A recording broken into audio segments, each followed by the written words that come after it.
Right now, you can do almost anything: walk, talk, read these words, plan for tomorrow. But there was a stretch of your life, and it lasted years, when you couldn't do a single one of them. You couldn't walk. You couldn't hold up your own head. You couldn't even roll over. A newborn deer is up and walking within an hour of being born. You needed about a year just to manage the same thing. By that measure, you began life as one of the most useless creatures on earth, and an animal that helpless has no business surviving. And yet, here you are. So here's the strange part: that uselessness wasn't a flaw evolution never fixed. It might be the whole reason you can think at all. This is a story about you, and it ends somewhere you won't see coming. Sit with how strange this is, because we treat it as normal and it isn't. Almost every other animal comes out ready: a baby horse, a baby giraffe, a baby wildebeest. Within minutes, they're standing. Within hours, they're running from things that want to eat them. A newborn human can do essentially nothing. It can't feed itself, can't move itself, can't even lift its own head off the floor. Here's a way to feel the size of it. When you were born, your brain was already about a quarter of its full adult size, but the rest of your body was nowhere close to a quarter grown. So imagine, just imagine, if the rest of you had kept pace with that head start. A newborn would arrive weighing something like 40 pounds. We don't, of course. We arrive tiny and soft and completely dependent. A big, hungry brain riding on a body that hasn't caught up. Which raises the obvious question: why would evolution build its smartest animal to show up this broken? For a long time, the textbook answer was elegant, and you've probably heard it. Long ago, our ancestors stood up and walked on two legs. Walking upright reshaped the hips and narrowed the birth canal. But at the same time, human brains were ballooning, so there was a problem: a growing head trying to fit through a shrinking opening. Evolution's compromise, the story goes, was to push the baby out early, before its head got too big to deliver. We're born unfinished because we're born ahead of schedule.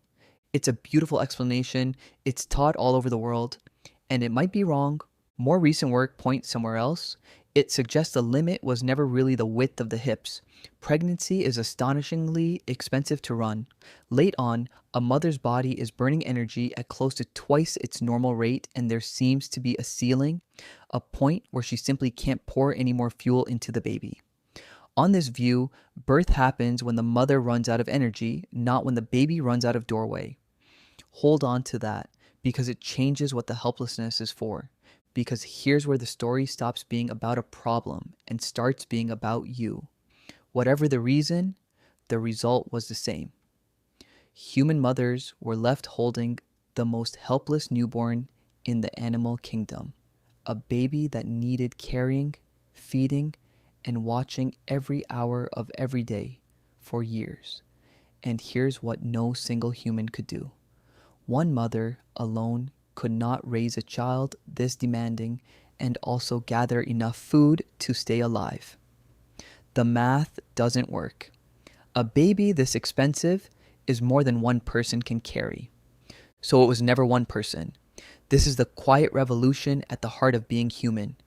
We became the ape that raises its children together.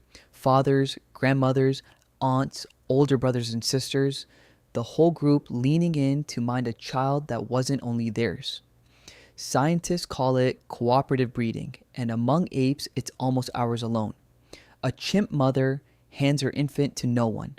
A human baby is passed around a whole community from its first days. The useless baby didn't just need a village, it created one. And that changes what a childhood is even for. Think again about that unfinished brain, a quarter of its size, arriving early. In most animals, the brain does its critical wiring safely inside the womb, sealed off from the world. Ours doesn't. Ours does the bulk of its building out here, in the open, surrounded by faces and voices and hands. In your first years, your brain roughly doubled in size and formed new connections at a pace that's genuinely hard to believe. More than 1 million new connections every second. Not once, every second, for years. And it was doing all that wiring while soaked in other people. It wasn't finishing itself in isolation. It was finishing itself inside a language, inside a family, inside a group that was already talking and teaching. That's the trade. Come out early, come out helpless, and build your brain in the middle of a society instead of alone in the dark. Your mind wasn't assembled in the womb, it was assembled in the crowd. This is why human childhood is so absurdly long. A young chimp is largely independent within a few years. A human child needs a decade or more of care and teaching and copying before it can stand on its own. That looks like a weakness too, all those years, all that burden, but it's the same trick again. A long, protected social childhood is exactly the runtime a huge brain needs to load itself. Time to learn the language, time to absorb everything the group already knows. Time to practice being a person before the world asks anything serious of you. The helplessness bought the cooperation. The cooperation bought the long childhood. And the long childhood is where the language and the learning and the whole social human mind got built. Pull out the useless baby at the start, and the entire chain never happens. Now, one honest correction because you'll hear the dramatic version everywhere. People love to say human babies are born a full year too early. That we should really be pregnant for 18 to 21 months to match a newborn ape. And that your first year is basically a fourth trimester happening outside the body. It's a vivid idea. It's also probably overstated. Measure it carefully by how much of the adult brain is actually there at birth, and the gap is real but smaller, closer to 7 months early than a whole year.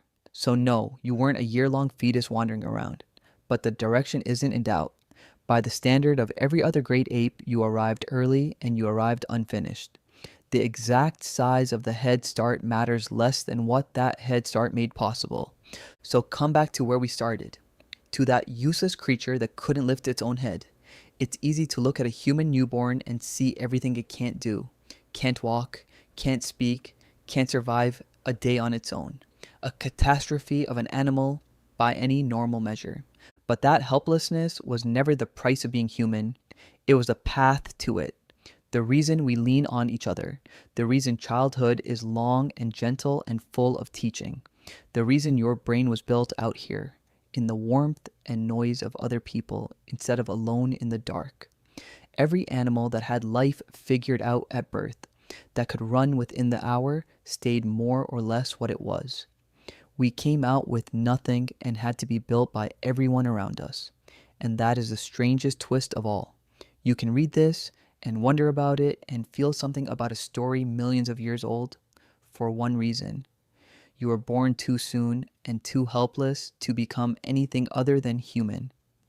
If the odd, overlooked side of being human is your kind of thing, there's a lot more of it here.